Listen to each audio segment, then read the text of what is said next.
I wake to the smell of salt air and frying oil. It shouldn't be here. The last thing I remember is the antiseptic sting of hospital air, the beep of a flatline, and the cold spreading through my chest like frost under my ribs. I remember my wife's back as she walked out of the room, her fingers curled loosely around her secretary's hand. I remember her not looking back. Then, nothing. Now I'm staring at a ceiling fan that spins with a faint squeak, the blades wobbling like they always did in my old bedroom. My bedroom. The posters on the wall are the same, the paint still peeling near the window frame. My phone, an ancient, scuffed flip of plastic, buzzes against my palm. Coastal Eats crew flashes on the screen. The group chat we'd made for planning our food truck launch. My thumb flips it open without thinking. Adrian, change of plans. Julian's in. We'll team up for the harbor competition instead of the truck this summer. Julian, told you it's the smarter move. The judges eat this stuff up. Adrian, yeah, this way we've got more credibility. No offense, Noah. No offense. It's the same phrase, the same message, the same betrayal I'd read 15 years ago, the first crack in the floor beneath my life. Back then, I'd laughed it off, convinced Adrian was just trying to broaden our chances. 2 months later, he dropped me entirely. 10 years after that, the collapse of my restaurant, the debt, the hospital bed. And now I can feel the air in my lungs. My hands are steady. I'm 17 again. I stare at the chat. My throat tightens. We'd spent years together in my grandmother's kitchen, standing on crates to reach the counter, smearing tomato sauce on our chins while pretending to be celebrity chefs. We'd sworn, we'd start our truck together before college. That it would be ours.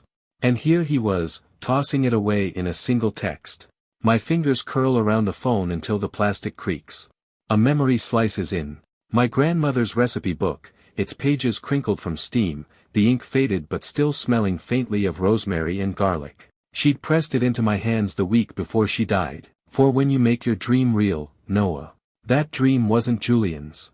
And if I really am back here, 15 years earlier, it sure as hell won't be Adrian's anymore either. Somewhere outside, gulls cry over the water, their voices sharp and wild. My phone buzzes again. Adrian, you there? Don't be weird about this. I flip it shut without replying, letting the snap echo in the small room like a knife hitting the board. This time, I'm not going to be the one left holding the scraps. This time, I'm cutting first. The sea has a way of pulling you backward. By the time I step out of the house that morning, the early light is spilling over the docks, catching on the fishing nets and painting the water in shimmers of silver. The air tastes like brine and damp wood. I've breathed this air my whole life, but today it feels sharper, more alive, like the ocean knows I don't belong here, not in this year, not in this body. I head toward the pier, letting my feet trace the route they always took on summer mornings. Past the corner store with its faded awning. Past the old man who carves gulls out of driftwood. Down to the narrow alley that opens onto the fish market, where the smell of the catch is thick and undeniable. It's here, in the blur of voices and gulls, that the memories start playing in full color. Adrian at 12, barefoot and grinning, holding a bucket of shrimp like its treasure. Me carrying the bag of clams, trying not to trip over the uneven boards. We'd race back to my grandmother's kitchen, where the counters were too tall for us and the air was heavy with garlic sizzling in olive oil. First rule of cooking, she'd say, tapping the spoon against the side of the pan. You listen to the food. It tells you when it's ready. Adrian always laughed at that, but I didn't. I could hear it, the shift in the sizzle, the whisper of steam when the broth thickened. It felt like magic I could touch. That kitchen was where the dream started. We didn't just want to cook, we wanted to take the taste of this place, this salty wind and market bustle, and put it on wheels. Drive it anywhere. Feed strangers until they smiled like they belonged here, too. For me, it was more than a business plan. It was a way of keeping her alive. When she died, she left me her recipe book, pages smudged with flour, handwritten notes curling at the edges. Some of the ink had bled from years of steam and splashes, but I knew every line. It wasn't just food. It was the map of where I came from. Back then, Adrian said he understood. He said he wanted the same thing. I believed him. Now I know better. I stand by the edge of the pier, watching the fishing boats come in, and I realize something. This second chance isn't about saving Adrian from Julian's influence. It's not about clinging to the old plan like a lifeline. It's about making the dream mine, with or without him. The wind shifts, carrying the smell of frying garlic from a stall down the street. My stomach tightens, not from hunger, but from something deeper, an itch under my ribs, a pull toward the kitchen. This time, I'll cook for myself. And when the food is ready, I'll know. The Institute's kitchen lab is always too bright in the mornings. Stainless steel counters gleam like mirrors, and every clang of a pot rings sharp enough to make my teeth ache. It smells faintly of yeast and detergent, sterile, like the place has no memory. I push through the swinging door, my chef's coat still warm from the dryer, and spot them immediately. Adrian and Julian, shoulder to shoulder at the far prep table. Julian's got that half-smirk he wears like an accessory, slicing onions with a rhythm that's just a little too showy. Adrian laughs at something he says, his hands moving automatically through the motions of deveining shrimp. 15 years ago, I'd have walked up, grinned, and tried to blend into whatever they were doing. I tried to prove I could keep up. Today, I just watched. Julian glances over, meeting my eyes for the briefest second. He doesn't nod. Don't smile. Just keeps working, as if I'm not worth the interruption. Morning, I say, setting my cutting board at a station 2 tables away. Adrian finally looks up. Hey, man. You got my messages yesterday? His tone's light, but there's something careful in it, like he knows exactly what he sent me. Yeah, I say, keeping my eyes on the garlic bulb I'm breaking apart. Got them. He hesitates, then turns back to Julian. So anyway, I'm thinking we add a chili oil drizzle for the judges, it's flashier. I roll my knife through the cloves, the scent blooming rich and sharp. In my head, I'm back in my grandmother's kitchen, listening to the food talk. Here, all I can hear is Julian's voice carrying across the room. When our instructor calls for volunteers to plate a trial dish, Julian steps forward immediately. We've got it, he says, jerking his chin toward Adrian. I keep my hands still, even though I know my plating could outshine his without trying. This isn't the day to fight over credit. This is the day to remember exactly how they work together, so I know where to cut the ties clean. Still, when Julian places his dish on the demo table, I can't help noticing the shrimp are slightly overcooked. My grandmother would have clicked her tongue at that. Adrian beams like it's perfect. I tuck that image away, the way they look together under the bright lights, all confidence and camaraderie, and I feel the distance between us widening, 1 silent inch at a time. This time, I'm the one creating it. The bonfire throws shadows across the sand, long and jagged, as if the flames are trying to claw their way out of the night. The air is thick with salt, smoke, and the greasy sweetness of someone's half-burnt marshmallows. Music thumps low from a Bluetooth speaker half buried in the sand, the bass line trembling through my shoes. I shouldn't have come. Clara said it'd be good for optics, her way of saying I couldn't hide forever, but the second I spot Adrian and Julian near the fire, I know exactly how this will go. They're holding court like they own the place. Julian's got a beer in one hand, the other waving around as he tells a story I can't hear over the music. Adrian laughs in all the right places, his eyes scanning the crowd like he's making sure everyone notices. Clara nudges me. You could say hi, you know. Pretend to be human. I'm pretending, I mutter, but my gaze stays locked on them. Julian sees me first. That smirk again. He raises his beer slightly, like a toast meant just for me, before turning back to Adrian and whispering something in his ear. Adrian laughs, too loudly this time, and for a moment it feels like the firelight is aimed right at me, spotlighting every inch of the distance between who we were and who they've decided to be. I head for the cooler instead, fishing out a bottle of soda. My back's to them when I hear it. Wouldn't last a week at harbor competition, Julian's voice carries over the wind. Adrian doesn't correct him. It's not an insult, not really. But it's enough. I drain half the bottle, the fizz biting at my throat, then pull my phone from my pocket. My thumb hovers for a second, the fire popping behind me like it's urging me on. I open Adrian's contact, scroll down, and hit block. No flare of guilt. No hesitation. Just the clean, quiet snap of a bridge burning. When I look up, the flames are still dancing, but they feel smaller somehow, like they're keeping their light to themselves. I turn away from them, from the crowd, from the music. The tide is coming in, and I let the waves erase my footprints one by one.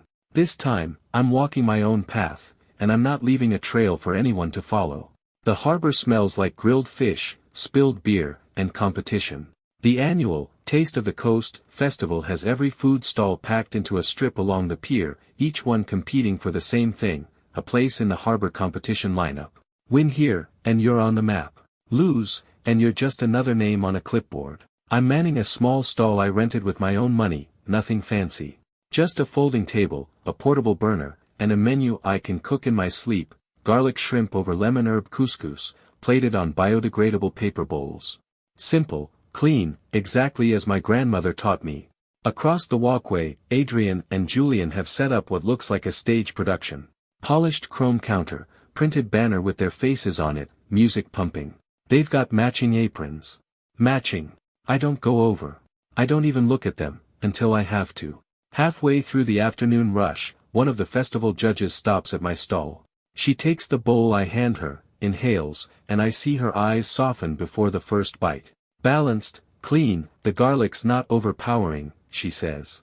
I'm about to thank her when a voice cuts in from behind. Bit plain, though, isn't it? Julian. The judge turns.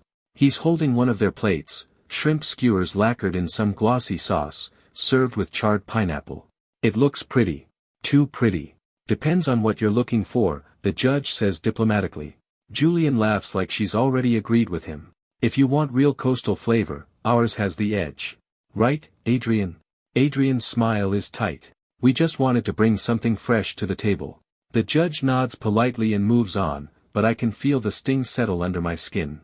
It's not the comment itself, I've heard worse, it's the way Adrian didn't hesitate to stand beside it. To stand against me. Customers keep coming, but every order feels heavier. My hands move on autopilot, the sizzle of shrimp on the pan barely cutting through the noise from their stall. Every cheer from their crowd is another needle. By the time the festival winds down, my cooler is empty, my wrists ache, and my jaw is locked tight. I pack my gear without looking across the walkway. I don't need to see their faces to know they think they've won. Let them think about it. This time, I'm not chasing their approval, I'm building something they won't see coming until it's too late. The call comes just after midnight, when the world is quiet enough for my thoughts to start pacing in circles. I'm lying in bed, the window cracked open to let in the cool night air. Somewhere in the distance, a buoy bell rings, slow, mournful. My phone buzzes against the nightstand. Adrian's name glows on the screen. I stare at it for a few seconds, debating whether to let it die in silence. Then I swipe to answer. Yeah. There's a pause, like he wasn't expecting me to pick up. Noah. Hey. I know it's late. You don't say. A laugh, forced, quick. Look, I wanted to talk about earlier. At the festival. Which part? The bit where Julian called my food plain, or the part where you backed him up? He sighs. Come on, man, you know it's not like that. I had to play along. He's got connections. This could be big for both of us if we. I cut in, sitting up. There's no we anymore, Adrian. You made that call when you jumped ship before summer even started. I didn't jump ship. I just saw a better opportunity. The words hang there. He doesn't hear how sharp they sound, how much they slice through everything we built. Or maybe he does, and he's just hoping I'll pretend it doesn't hurt. You remember why we started this? I ask quietly. It wasn't about competitions. It wasn't about connections. It was about making something that was ours. I haven't forgotten, he says quickly. I just think this is the faster way to get there. We can't cling to the same small-town plan forever. I let the silence stretch. Outside, the wind shifts, bringing in the faint scent of seaweed. My grandmother's voice drifts in from memory. Listen to the food. It tells you when it's ready. I'm not following your path, Adrian, I say finally. Not this time. He exhales, a frustrated little sound. You'll regret this. Maybe. But I'd rather regret my own choices than live with yours. I hang up before he can answer. The night is still again, but my pulse is steady, my mind clear. Somewhere out there, the tide is turning, and for once, I'm not afraid to let it pull me in a different direction. It's the smell of burnt toast that wakes me, drifting in from the kitchen downstairs. Clara must be over, she's the only one who can ruin toast in a toaster. I'm halfway down the stairs when my phone buzzes. A notification from Harbor Buzz, the local foodie blog everyone in the scene follows. I almost swipe it away without looking, but then I see the thumbnail. Adrian. Julian. Smiling under the pier lights, arms slung over each other's shoulders, a giant novelty check between them. Dynamic duo secures spot in harbor competition, culinary newcomers to watch. The photo is perfect, Adrian's hair catching the golden glow of the bulb strung along the pier, Julian leaning in like they've been friends since birth. There's even a crowd behind them, clapping. Someone must have timed it down to the second. I scroll through the shots, their handshake with the sponsors, their signed contract, their trays of glossy, camera-ready food. The dream. My dream. Only now it's branded with their names. The comments section is already on fire. At Footycat, called it. These two are gonna kill it. At Dockside Grill, finally, some fresh energy in the harbor comp. At Salt and Steam, wait, wasn't Adrian supposed to start a truck with that other guy? I shut the screen off before the bile in my throat can get any higher. From the kitchen, Clara calls, "You want some eggs or what?" I walk in to find her leaning against the counter, scrolling through her own feed. She catches my face, her expression tightening. "You saw it, huh? Hard to miss." She sets her phone down. "You don't have to prove anything to them, you know. Just do your thing." I nod, but my hands are already curling into fists. I'm not thinking about proving anything. I'm thinking about how in the first life, that partnership was the start of the end for me, the moment my name was erased from the story entirely. Not this time. I head for the door, the morning air hitting me cold and clean. Somewhere out on the water, a fishing boat's engine hums low, steady. My grandmother's recipe book is still upstairs, its pages waiting. This isn't over. But when I light my fire, it'll be mine alone. The wharf is quiet in the early hours, just the slap of water against pylons and the low creak of boats shifting with the tide. I've always liked it this way, before the vendors set up, before the air fills with the noise of bargaining and fish scales hitting cutting boards. This morning, I'm not here to shop. I'm here to sever the last ties. The old storage shed leans crooked against the pier, its salt-warped door protesting as I shove it open. Inside, the smell hits me, a mix of rust, damp wood, and faint garlic from the equipment we stashed here last spring. Portable burners, pans, crates of utensils, a dented cooler. Adrian and I bought it all together, pooling every bit of spare change we had. I crouch by the cooler, running my hand over the faded sticker Adrian slapped on the side, "Catch of the day." He'd thought it was clever. I just thought it was ours. Not anymore. I take out my phone and snap a few photos, post them to a local resale group with a flat caption, "Kitchen gear. Good condition. Pick up at wharf. First come, first serve." No mention of the history. No mention of him. By mid-morning, it's gone, all of it. Cash changes hands. I don't even bother counting it before sliding it into my pocket. On my way out, I saw him. Adrian, standing near the end of the pier, talking to Julian. He spots me instantly, his conversation faltering. "Noah," he calls, jogging over. Julian stays behind, leaning casually against a piling like he owns the whole harbor. "What the hell?" Adrian demands, glancing toward the now empty shed. "You sold our gear." I shrug. "Your gear. My gear. Didn't seem like our anything anymore." His jaw tightens. "You could have at least told me. We still could have. We're done, Adrian." My voice is steady, but inside I can feel the tide shifting, pulling me away from him for good. "You made your choice. I'm making mine." He stares at me like he doesn't recognize who he's looking at. Maybe he doesn't. In the first life, I would have folded by now, offered to work something out. This time, I just walked past him, the boards creaking under my steps. Behind me, the gulls cry and the wind carries the faint sound of Julian laughing. Let them laugh. I've got a train to catch. And a new fire to start somewhere far from this pier. The market in the new city smells nothing like home. There's no brine in the air, no gulls overhead, just the warm crush of bodies, the hiss of oil from food stalls, and the layered perfume of spices I can't name yet. I've been here 3 days, and already the noise feels like fuel. My rented room is small, barely big enough for the bed and a folding table, but the window overlooks the morning bustle of the market. Every sunrise, I watch vendors set up like an orchestra tuning before a performance. Today, I'm part of it. I'm stationed at a corner stall that belongs to a street vendor named Min, who agreed to let me work for a week in exchange for prep help. His specialty is bonzio, crispy rice pancakes stuffed with shrimp and herbs, the batter sizzling like rain when it hits the pan. I stand beside him, flipping pancakes with a spatula that feels like an extension of my hand. Here, nobody knows my name. Nobody cares about Adrian or Julian or the harbor competition. Min just grins when the edges of my pancakes come out perfectly golden. You listen to the batter, I tell him, almost without thinking. It tells you when to flip. He laughs. You sound like someone taught you right. For a second, I'm back in my grandmother's kitchen, her voice warm over the sound of sizzling garlic. My chest tightens, but in a way that feels less like grief and more like remembering where I'm headed. During my break, I sit on a low stool by the edge of the market, scrolling through my feed. Adrian and Julian's posts flood the screen, them shaking hands with suppliers, posing with their menu, promising coastal innovation to their followers. The likes are pouring in. I put the phone down and look up at the stalls in front of me, stacks of fresh herbs, baskets of chili peppers so red they almost glow, trays of seafood on beds of crushed ice. This isn't my old dream. It's something bigger, broader. When Min calls me back to the stove, I slip my phone into my pocket without another glance. Let them have their spotlight. I've got a whole new stage now, and it's crowded, noisy, and absolutely alive. The chef's conference is held in a gleaming convention center, all glass walls and polished floors. Inside, it smells faintly of truffle oil and ambition.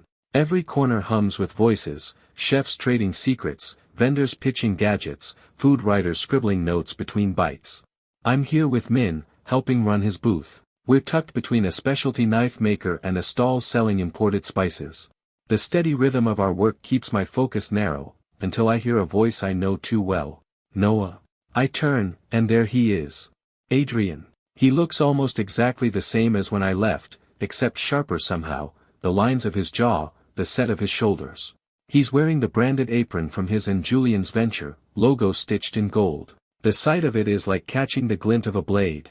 Didn't expect to see you here, he says, shifting his weight like he's not sure if he should step closer. Yeah, I say, keeping my tone flat. I'm working. His eyes flick to Min's banner, then back to me. Street food? I mean, it's cool, but, you're better than this. I almost laughed. Better than cooking food people line up for. Better than working with someone who actually trusts me.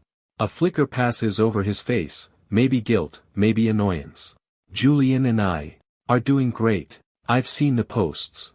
I cut him off before his pitch could start. He opens his mouth again, but Min calls my name, and I turn away without waiting for whatever speech he's been rehearsing.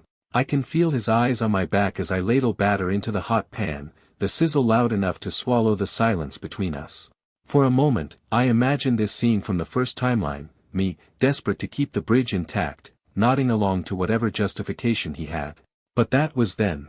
This time, I let him stand there with his apron and his gold-stitched logo, and I don't offer a single word more.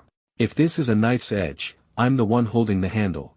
It's raining hard when the call comes, the kind of coastal storm that rattles window panes and turns the streets into shallow rivers. I'm in the back room of Min's stall, helping Clara box up leftovers for the charity dinner she's hosting tonight. The air smells like fish sauce and cilantro, and for once, my head feels clear. My phone buzzes on the counter. Adrian. Clara glances at the screen, then at me. Are you answering that? I hesitate, then swipe. What? Noah. His voice is tight, like he's been pacing. I need your help. With what? It's the harbor competition menu. Something's off, the testers hated the new dish. Julian thinks we can fix it, but I remembered your garlic shrimp. The way you plate, the way you balance the. I cut him off. You have a partner, Adrian. I know, but he exhales sharply. Look, I'm asking you, not him. This could save us. There it is. Save us. Like I'm still part of that us. Outside, the rain hammers harder against the tin roof. In the front room, Clara is laughing with one of the volunteers, her voice bright and certain. You know what I'm doing tonight? I say. Helping Clara feed 100 people for free. No judges. No prize money. Just people who need a warm meal. There's silence on the other end. Good luck with your competition, I add, and hang up. I slip the phone into my pocket and carry a tray of boxed meals to the front. Clara raises an eyebrow. Problem solved. Not my problem, I say. And it's true. For the first time in years, in either life. It really isn't. The cutting board sits in the middle of my tiny rented kitchen, scarred from weeks of use. I run my palm over the grooves, feeling the ridges where knife after knife has pressed down. This board came with me from home, one of the few things I carried to the city. It's the last thing I have that still ties me to Adrian. I open my laptop and pull up a folder labeled truck recipes. Inside are dozens of files, scanned pages from my grandmother's recipe book, annotated with our teenage handwriting. My notes are careful, precise. He is rushed, cocky. For a moment, I just stare at them. The easy thing would be to leave them here, let them collect dust in some forgotten digital corner. But it isn't easy to clean. One by one, I delete them. Not a single flicker of hesitation. When the folder's empty, I turn to the cutting board. I could keep it, pretending it's just a piece of wood. But every groove is a line in our history, and I don't need it in my kitchen anymore. I carry it down to the alley, drop it in the dumpster behind the market. The sound it makes, dull, final, feels like the click of a door closing. Back upstairs, I roll out a fresh board, its surface unmarked. Min's text pops up on my phone. Are you ready to start testing your own menu tomorrow? I type back, absolutely. This kitchen is mine now. My tools, my menu, my future. No more ghosts at the counter.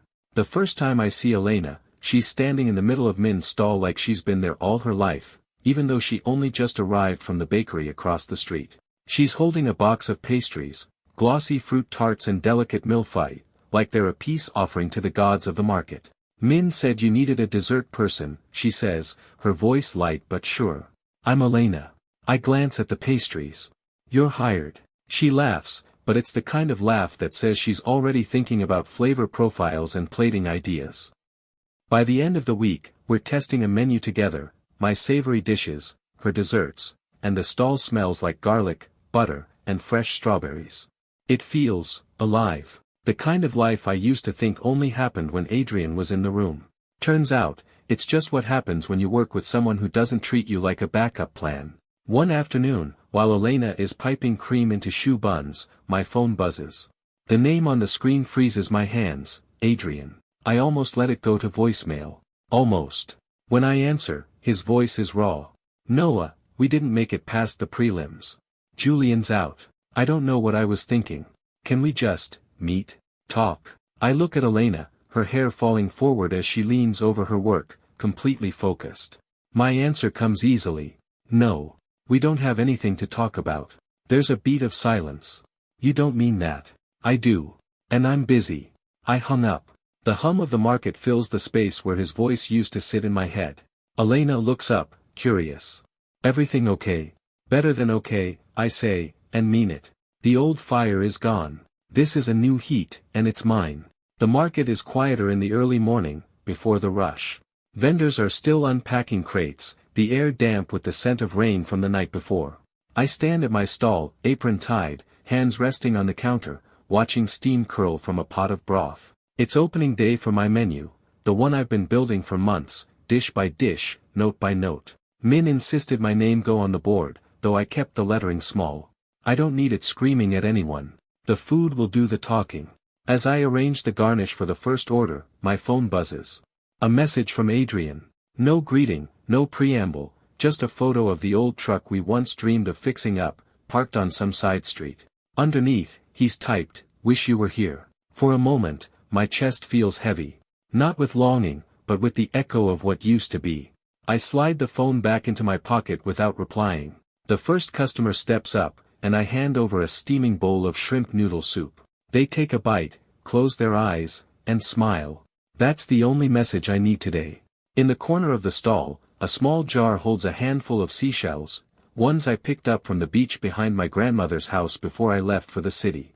They're not for decoration. They're a reminder, the sea will always be part of me, but I'm not chained to its shore. Elena arrives with a tray of pastries, her hair damp from the rain, and grins. Ready for day one? More than ready, I say. The broth bubbles, the market wakes up, and the smell of my grandmother's garlic fills the air. Somewhere in the distance, the sea still moves against the shore, steady, eternal. But my tide has turned. Tomorrow, I'll be here again, cooking for strangers who will become regulars, building something that's mine from the ground up. And for the first time in both my lives, I'm not looking back.